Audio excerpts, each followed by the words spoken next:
Morning students, welcome है आपका आपके और हमारे online platform able edu hub में। मैं Sachin Sharma, faculty of physics, पुनः आपका स्वागत करता हूं। आज हम शुरू करने वाले हैं बच्चों न्यूक्लियर फिजिक्स वाला हिस्सा। तो सबसे पहले तो हम ये देखते हैं कि न्यूक्लियर फिजिक्स वाले हिस्से में कौन कौन सी स्थितियां हमें न्यूक्लियस से रिलेटेड पढ़नी है, क्योंकि हमारी जो बुक है उसका नाम है न्यूक्लियर एंड पार्टिकल फिजिक्स। तो न्यूक्लियर फिजिक्स से रिलेटेड इस स्थिति की हम बात करें तो सबसे पहले तो हम ये देखेंगे कि न्यूक्लियस है क्या और उसकी बेसिक प्रॉपर्टीज क्या हैं। तो सबसे पहली स्थिति तो हम यही पढ़ने वाले हैं, nucleus and it's basic properties. नाभिक तथा उसके आधारभूत गुणधर्म क्या क्या हैं। नाभिक तथा उसके आधारभूत गुणधर्म, कैसे नाभिक को डिफाइन करेंगे, कैसे उसकी प्रॉपर्टीज को डिफाइन करेंगे, ये सब हम डिस्कस करने वाले हैं। दूसरा हम डिस्कस करने वाले हैं न्यूक्लियर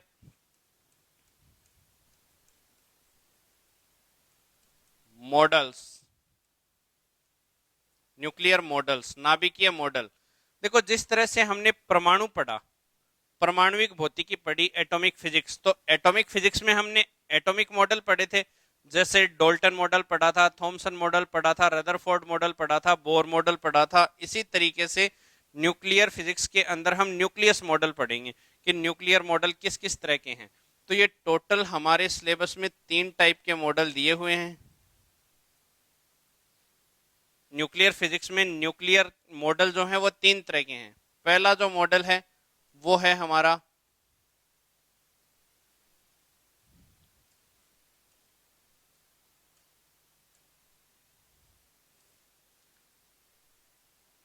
LDM, इसे बोलते हैं लिक्विड ड्रॉप मॉडल, द्रव बूंद मॉडल।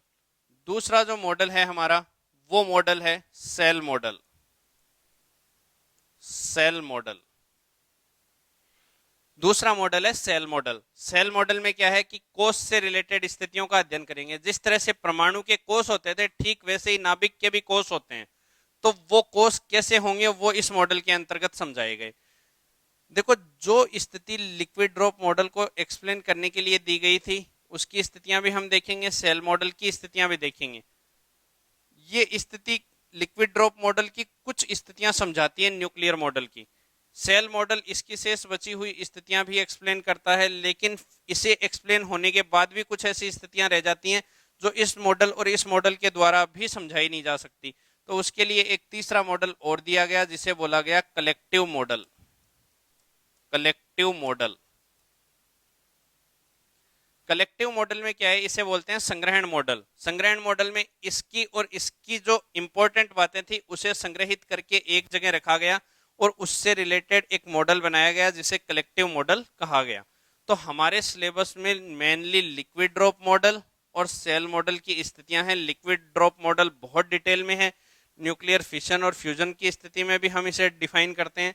सेल मॉडल की स्थिति भी हमारे सिलेबस में है, लेकिन कलेक्टिव मॉडल जो है वो अभी बीएससी के सिलेबस में हमारे है नहीं। एमएससी में जब हम जाएंगे तो कलेक्टिव मॉडल भी हमें पढ़ने को मिलेगा। अब तीसरी बात करते हैं हम nucleus and it's basic property, nuclear model. और इसके बाद एक स्थिति हम पढ़ते हैं न्यूक्लियर फोर्सेस, नाभिकीय बल कैसे कैसे हैं। नाभिक के बलों की बात करें तो नाभिक के बल अलग अलग नाभिक की स्थितियों के आधार पर अलग अलग प्रकार के लगेंगे। नाभिक के अंदर के कणों में आपस में किस प्रकार से लगते हैं, नाभिक के सरफेस के साथ अंदर के कणों के बल किस प्रकार से लगते हैं, ये सभी बल अलग अलग डिफरेंट डिफरेंट टाइप के होंगे। ये सभी फोर्सेस हमें पढ़ने हैं। इसके बाद चौथा हिस्सा हम न्यूक्लियर फिजिक्स में पढ़ने वाले हैं nuclear fission, nuclear fission and fusion. विखंडन और संलयन की जो अभिक्रियाएं हैं नाभिक के अंदर वो किस किस प्रकार की होंगी, किस तरह का फिशन होगा, किस तरह का फ्यूजन होगा, ये सब स्थितियां हम डिफाइन करने वाले हैं। इसके अलावा पांचवी जो प्रॉपर्टी है वो पांचवी प्रॉपर्टी हमें पढ़नी है। ये देखो, अगली जो प्रॉपर्टी है वो बहुत इंपॉर्टेंट प्रॉपर्टी है जिसे हम डिफाइन करेंगे रिएक्शंस के फ्लो के रूप में। Nuclear reactions. Nuclear reaction, nuclear reaction दो तरह की होती हैं। एक तो होती है डायरेक्ट रिएक्शन, कि डायरेक्ट इक्वेशन लिखी उससे उत्पाद बना। जैसे हमने कोई प्रोडक्ट की स्थिति किस प्रकार से किस किस मटेरियल से बनानी होती है, वो मटेरियल लिखा और उससे डायरेक्ट प्रोडक्ट या उत्पाद बना दिया। तो अभिकारक और उत्पाद केवल दो ही स्थितियां आए, वो न्यूक्लियर रिएक्शन तो है डायरेक्ट। इसके अलावा एक रिएक्शन और होगी जिसे हम कंपाउंड न्यूक्लियर रिएक्शन बोलेंगे। उसमें बीच में एक अलग से कंपाउंड और बनता है न्यूक्लियर रिएक्शन में। तो यहाँ भी हम दो स्थितियां पढ़ने वाले हैं, एक तो डायरेक्ट रिएक्शन पढ़ने वाले हैं और एक कंपाउंड न्यूक्लियर रिएक्शन पढ़ने वाले हैं। Compound nuclear reaction. छठी जो स्थिति हम पढ़ने वाले हैं वो है हमारे सिलेबस में न्यूक्लियर डीके से रिलेटेड। Nuclear decay. नाभिकीय क्षय। नाभिकीय क्षय तीन प्रकार का होता है। एक तो है अल्फा क्षय, अल्फा डीके, अल्फा डीके। एक है बीटा डीके और एक है गामा डीके। अल्फा क्षय, बीटा क्षय, गामा क्षय की स्थितियां हम न्यूक्लियर डीके के अंदर एक्सप्लेन करने वाले हैं।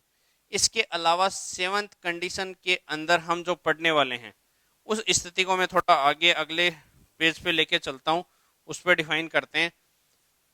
जो सेवंथ चैप्टर की स्थिति है हमारी, वो हमें पढ़नी है nuclear detectors. Nuclear detectors. Nuclear detectors क्या होते हैं उसकी बात करते हैं। देखो, किसी भी पार्टिकल, न्यूक्लियस बहुत छोटा हिस्सा है, किसी भी परमाणु के अंदर अलग अलग कक्षाएं होती हैं। अलग अलग कक्षाओं के सेंटर पार्ट की स्थिति में एक न्यूक्लियस रहता है। अगर मान लो इस न्यूक्लियस की बात करें तो न्यूक्लियस के अंदर प्रोटॉन और न्यूट्रॉन रहते हैं और इन कक्षाओं में इलेक्ट्रॉन चक्कर लगा रहे होते हैं। तो अगर हम इस न्यूक्लियस की बात करें, क्योंकि हमें तो न्यूक्लियर डिटेक्टर पढ़ना है, तो हम इस न्यूक्लियस के अंदर के पार्टिकल की बात करें तो न्यूक्लियस का जो साइज होता है वो न्यूक्लियस का साइज होगा फर्मी के ऑर्डर का। फर्मी के ऑर्डर का 10⁻⁻15 मीटर। और ये एक बहुत छोटी साइज होती है। तो अगर हम इस साइज की बात करें कि न्यूक्लियस के अंदर साइज फर्मी के ऑर्डर में डिफाइन की जाए, तो ये बहुत छोटी साइज होने के कारण इसके अंदर रह रहे पार्टिकल तो और भी ज्यादा छोटे होंगे। अगर इन छोटे पार्टिकलों को हमें बहुत वेल डिफाइन करना है, बहुत अच्छे से डिफाइन करना है, तो उसके लिए हमें उन्हें पता होना चाहिए कि वो पार्टिकल कैसे दिखते हैं, कैसे होते हैं। तो उन पार्टिकल्स को पता करने के लिए एक डिटेक्टर लगाया जाता है ताकि वो उन्हें डिटेक्ट कर सके कि कैसे पार्टिकल की स्थिति है। तो ऐसी स्थितियों को डिटेक्ट करने के लिए, इस साइज की स्थितियों को डिटेक्ट करने के लिए जो न्यूक्लियर फिजिक्स में डिटेक्टर उपयोग किए जाते हैं वो डिटेक्टर कहलाते हैं न्यूक्लियर डिटेक्टर। अब वो डिटेक्टर से ये पता चल गया कि पार्टिकल कैसा है, तो पार्टिकल के पता चलने के बाद अगली स्थिति जो आती है वो है हमारी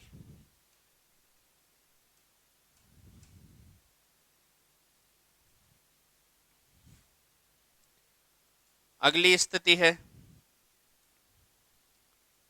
न्यूक्लियर एसिलरेटर। न्यूक्लियर एसिलरेटर। नाभिकीय संसूचक के बाद हम नाभिकीय त्वरित्र पढ़ेंगे। तो त्वरित्र का काम क्या है?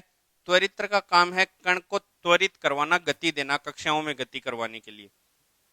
तो नाभिक की कक्षाओं के अंदर किसी भी नाभिकीय कण को गति करवाने के लिए एक त्वरित्र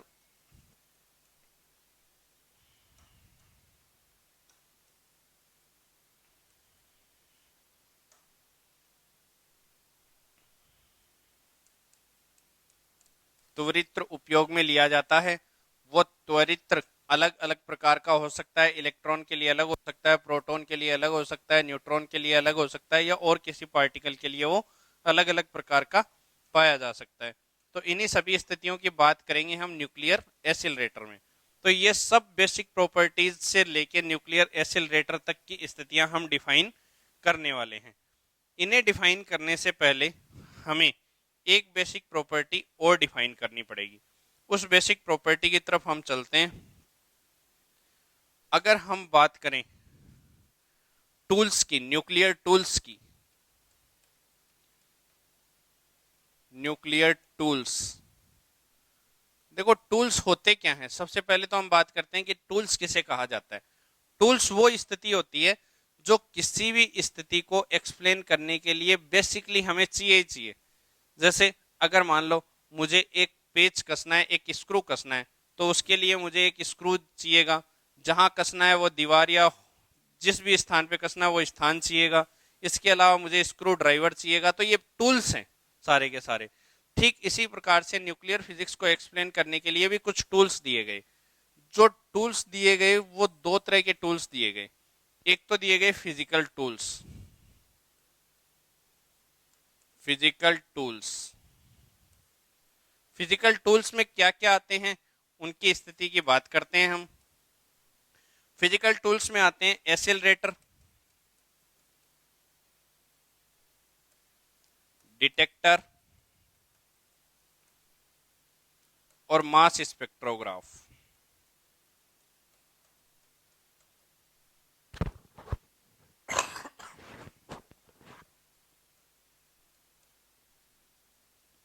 एक्सेलरेटर, डिटेक्टर और मास स्पेक्ट्रोग्राफ।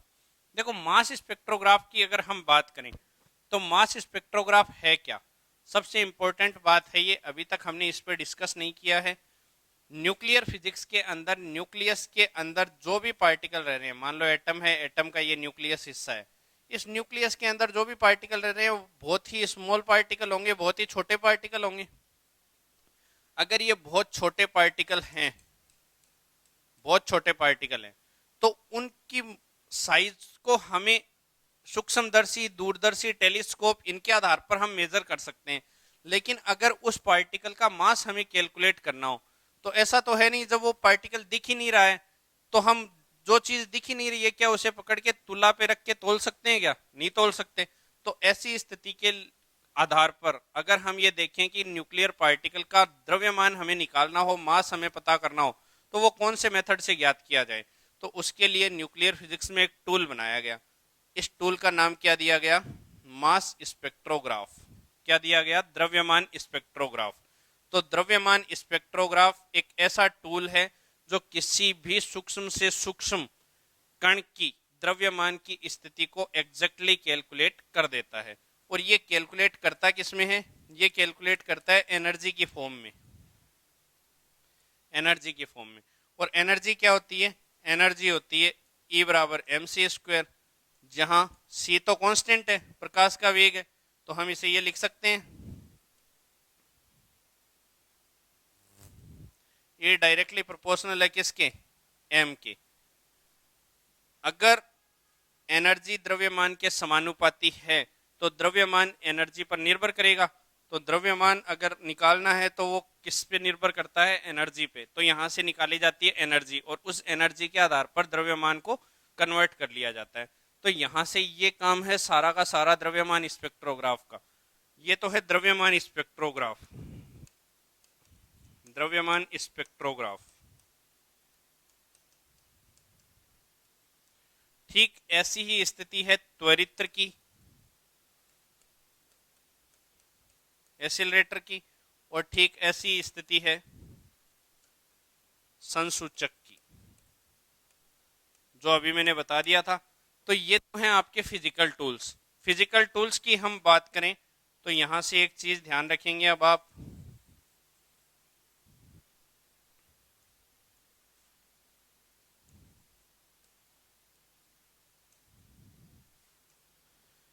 कि जितने भी फिजिकल टूल्स हैं, चाहे त्वरित्र हो, संसूचक हो, चाहे द्रव्यमान स्पेक्ट्रोग्राफ हो, उसे हम न्यूक्लियस के फिजिकल टूल्स के अंदर डिफाइन करेंगे। ठीक इसी प्रकार से थ्योरेटिकल टूल्स भी होंगे कुछ। देखो फिजिकल टूल्स का मतलब है फिजिक्स के अकॉर्डिंग सोल्व करें। फिजिक्स के अकॉर्डिंग सोल्व करें इसका मतलब है आपको एक्सपेरिमेंट करने पड़ेंगे। तो इन्हें एक्सपेरिमेंटल टूल्स भी बोलते हैं, एक्सपेरिमेंटल टूल्स। लेकिन अगर आपको थ्योरेटिकली एक्सप्लेन करने हो कुछ टूल्स, थ्योरेटिकल टूल्स, तो उन टूल्स के अंदर हम कौन सी कैटेगरी को रखेंगे, किस किस को रखेंगे, वो सब हमें डिफाइन करना है। तो ऐसे टूल्स के अंदर हमें रखना है क्वांटम मैकेनिकल सिस्टम्स को। जितने भी क्वांटम मैकेनिकल सिस्टम है, क्वांटम मैकेनिकल सिस्टम के जितने भी टूल होंगे वो थ्योरेटिकल टूल्स डिफाइन किए जाएंगे। इसके अलावा दूसरे हम डिफाइन करेंगे स्टैटिस्टिकल टूल्स। स्टैटिस्टिकल टूल्स, अब स्टैटिस्टिकल टूल्स क्या होते हैं उसको उसकी बात करते हैं। देखो स्टैटिक्स जो है वो एक मैथ्स का वर्ड है। स्टैटिक्स मैथ्स के लिए यूज किया जाता है। कब यूज किया जाता है? जब मैथ्स में संख्याएं गिनने में ना आए, अनगिनत संख्याएं हो जाएं। तो अनगिनत संख्याएं हो जाए उस समय स्टैटिक्स यूज करते हैं। अब हमें नहीं पता कि किसी परमाणु के नाभिक में कितने प्रोटॉन है, कितने न्यूट्रॉन है, कितने इलेक्ट्रॉन है, या कोई भी स्थिति है, तो नाभिक के अंदर की स्थिति हमें डिफाइन नहीं है। हो सकता है मान लो मैंने ये कह दिया कि 10 की पावर 21 प्रोटॉन है, तो 10 की पावर 21 तो गिनती नहीं आती है हमें इतनी, तो कि हम गिन सकें 10 की पावर 21 को। हमें गिनती कितनी आती है? लगभग 10 की पावर 15, 10 की पावर 16 तक की गिनती आती है, जो हमें शुरू में सिखाई गई थी। अब 10 की पावर 21 तक तो गिनती नहीं आती, तो गिनती नहीं आती इसका मतलब अनगिनत हो गई। तो स्टैटिक्स मैथ्स की ऐसी ब्रांच है जिसमें अनगिनत संख्याओं का उपयोग किया जाता है। तो अनगिनत संख्याओं का उपयोग किया जाएगा, उसके लिए फिजिकल टूल्स, स्टैटिस्टिकल टूल्स के अंदर डिफाइन किए जाते हैं। अब हम बात करते हैं अगले थर्ड हिस्से की, जिसमें आता है प्रोबेबिलिटी।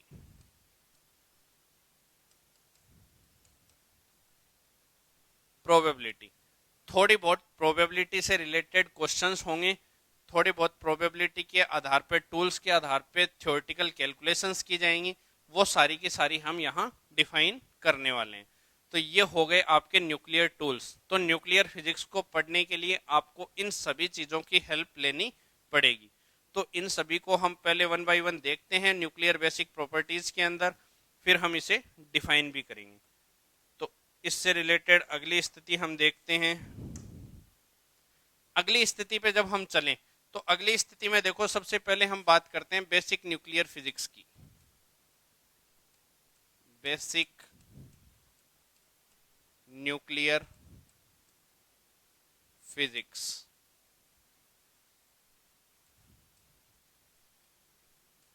आधारभूत नाभिकीय भौतिकी।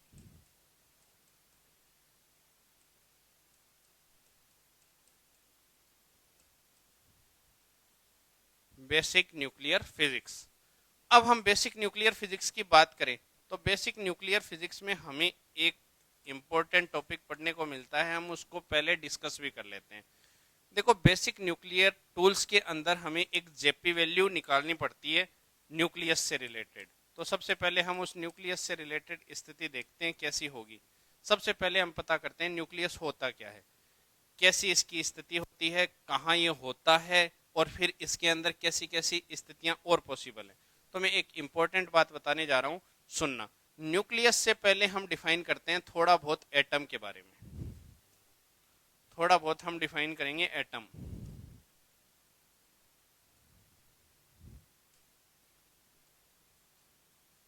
एटम, एटम को डिफाइन करें तो देखो, एटम को डिफाइन करने के लिए हम ये कहते हैं कि सबसे पहले एटम को डिफाइन करने वाला व्यक्ति था कौन?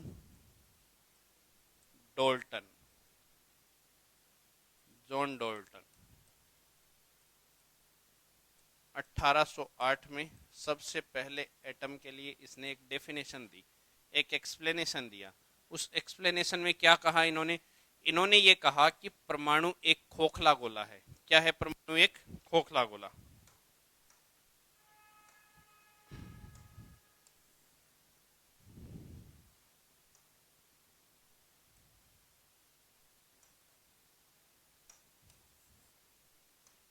इन्होंने ये कहा कि परमाणु एक क्या है? खोखला गोला है, और उस खोखले गोले के अंदर कुछ नहीं है, अतः इसे और आगे विभाजित नहीं किया जा सकता।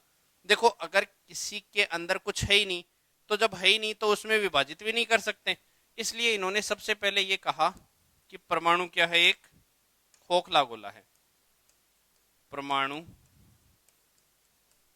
एक खोखला गोला है, होलोस्फीयर खोखला गोला है, जिसे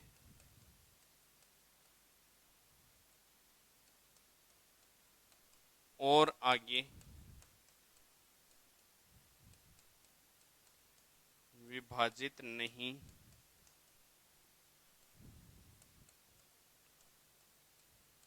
किया जा सकता। ये क्या हुआ, ये परमाणु की डेफिनेशन दी, किसने दी, जॉन डाल्टन ने। परमाणु के लिए उन्होंने क्या बोला कि atom is a hollow sphere and it is not divisible any other elementary particle.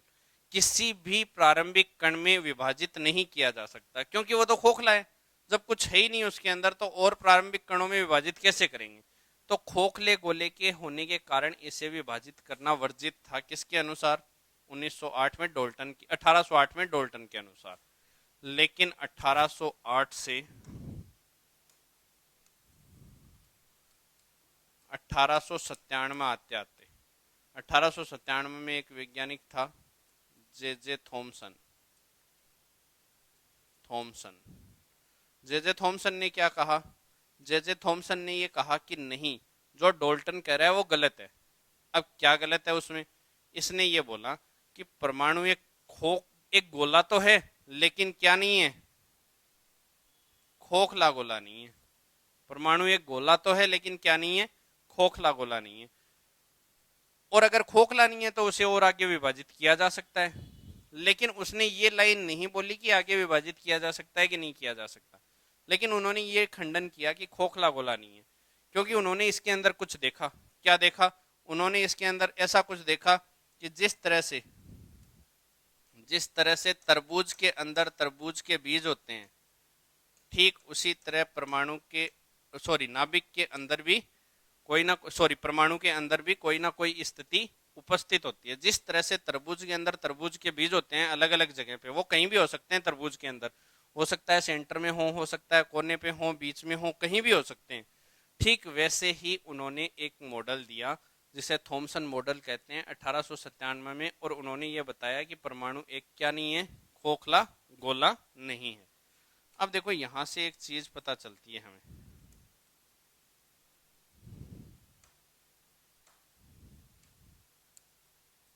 कि इन्होंने ये कहा था कि खोखला गोला है, और उन्होंने ये कहा कि खोखला गोला नहीं है। अब खोखला गोला नहीं है तो अंदर कुछ है। अब जब उनसे पूछा गया कि क्या है, तो उन्होंने कुछ कैलकुलेशन की इनके बारे में। क्या कैलकुलेशन की, उन्होंने Q/m मेथड लगाया, मिलिकन द्रव बूंद मेथड, उससे Q निकाला इस पार्टिकल का और M निकाला, यानी आवेश और द्रव्यमान के मान कैलकुलेट किए गए। और चार्ज और मास जब इनका कैलकुलेट किया गया तो वो जो मास और चार्ज की कैलकुलेशन आई वो इलेक्ट्रॉन के मास और चार्ज के इक्विवेलेंट आई। तो यहाँ से हमें ये पता चला, यहाँ से एक तरीके से जे थॉमसन ने ही इलेक्ट्रॉन की डिस्कवरी की थी। तो इलेक्ट्रॉन की डिस्कवरी करने वाले कौन है, जे थॉमसन है। परमाणु की खोज किसने की थी, जॉन डाल्टन ने। अगर इलेक्ट्रॉन की बात करें तो इलेक्ट्रॉन की खोज किसने की थी, जे थॉमसन ने। लेकिन बाद में 1912 के आसपास 1912 से 1914 के आसपास एक व्यक्ति और आता है,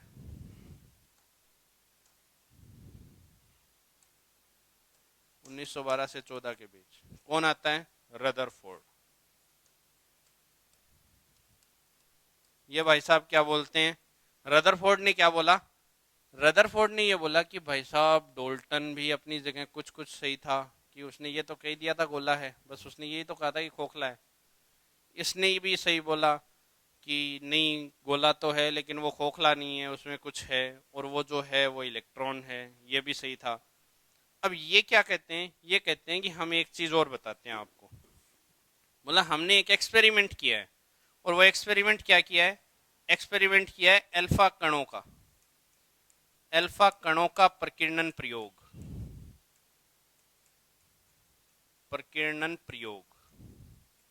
इन्होंने ये कहा कि हमने एक एक्सपेरिमेंट करके देखा और अल्फा किरणें इसके ऊपर डाली गई। जब अल्फा किरणें डाली गई तो अल्फा किरणें जो हैं, अल्फा कण जो हैं वो पॉजिटिव कण थे, पॉजिटिव चार्ज थे।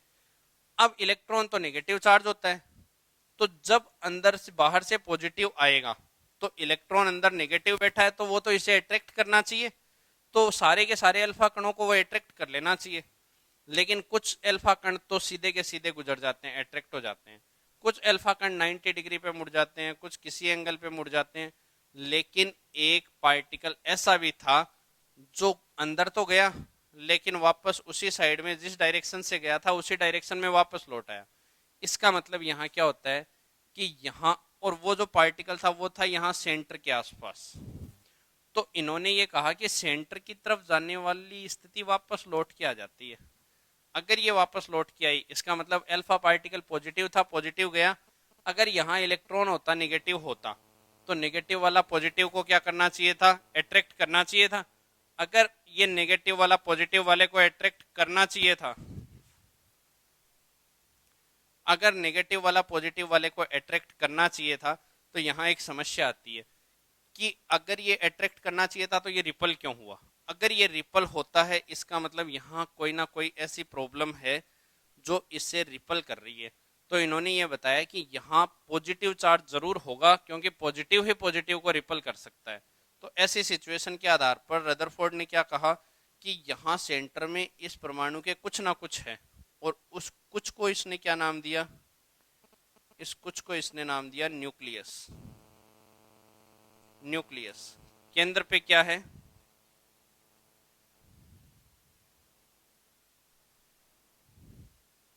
इन्होंने क्या बताया कि केंद्र पे क्या है, न्यूक्लियस है। और वो न्यूक्लियस कैसा है, पॉजिटिव चार्ज है, पॉजिटिव टाइप का है, पॉजिटिव चार्ज है। और पॉजिटिव चार्ज होने के कारण ये पॉजिटिव चार्ज को क्या कर रहा है, रिपल। तो यहां से सबसे पहले पता चला कि नाभिक है, यहाँ किसी भी परमाणु के केंद्र में नाभिक होता है और उस नाभिक में धनावेश विद्यमान रहता है। और यहीं से बाद में डिस्कवरी हुई थी किसकी, प्रोटॉन की, जिसे गोल्डस्टीन ने भी बहुत अच्छे तरीके से एक्सप्लेन किया था। तो ये सारी की सारी कहानी है रदरफोर्ड मॉडल तक की। बाद में रदरफोर्ड मॉडल में भी कुछ कमियां थी जिसे नील्स बोहर ने पूरा किया था। नील्स बोहर में भी कुछ कमियां रह गई थी, असफलताएं रह गई थी, उसे यहाँ पे बाद में वेक्टर एटम मॉडल के द्वारा हल किया गया। तो अलग अलग मॉडल आए, बाद में सोमरफील्ड मॉडल भी आया वेक्टर एटम मॉडल के बाद। तो डिफरेंट डिफरेंट टाइप के मॉडल्स आते गए एटम के लिए। ठीक वैसे ही एक न्यूक्लियस स्थिति है।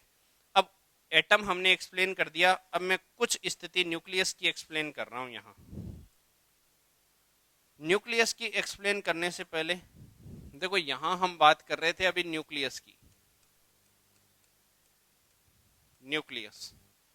तो न्यूक्लियस की स्थिति एक्सप्लेन करने से पहले मैं आखिरी एक स्थिति और बता रहा हूं कि जिस तरीके से एटम होता है, एटम होता है और एटम की अलग अलग डिफरेंट डिफरेंट क्लासेज होती हैं, कक्षाएं होती हैं।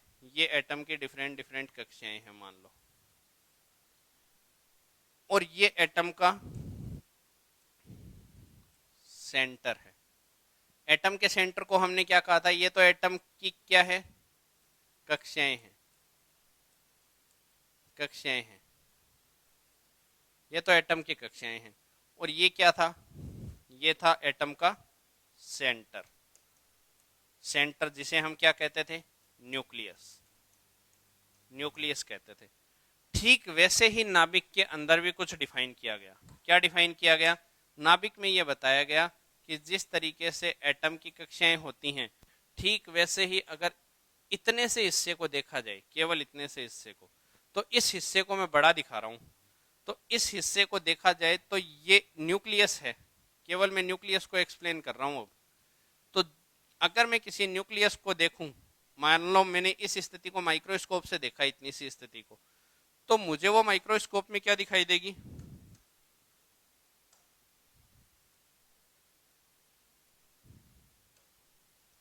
मुझे माइक्रोस्कोप में वो इस तरह का गोला दिखाई देगी।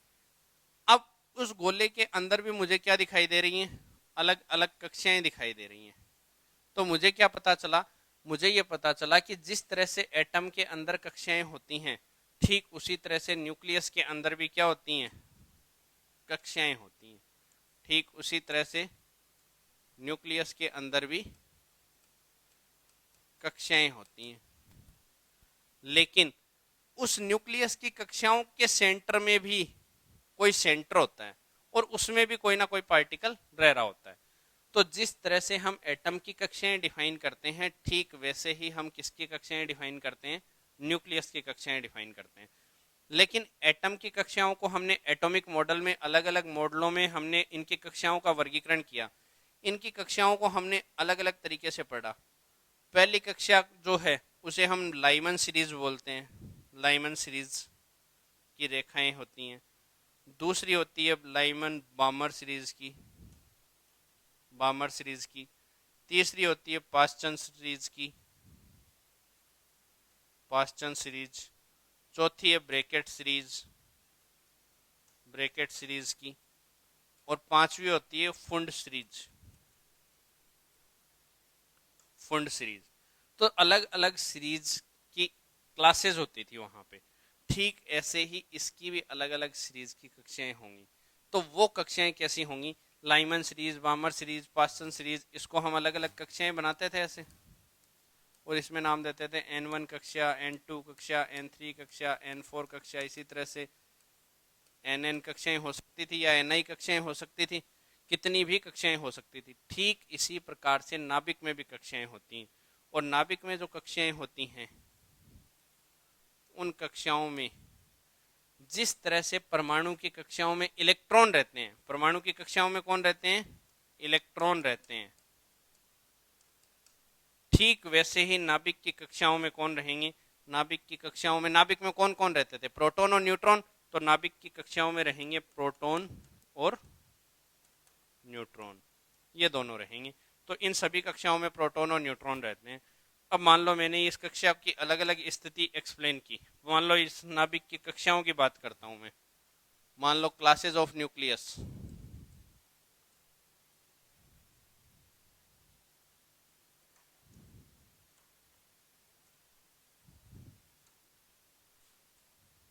क्लासेस ऑफ न्यूक्लियस की बात करें हम, नाभिक की कक्षाएं कैसी कैसी होंगी।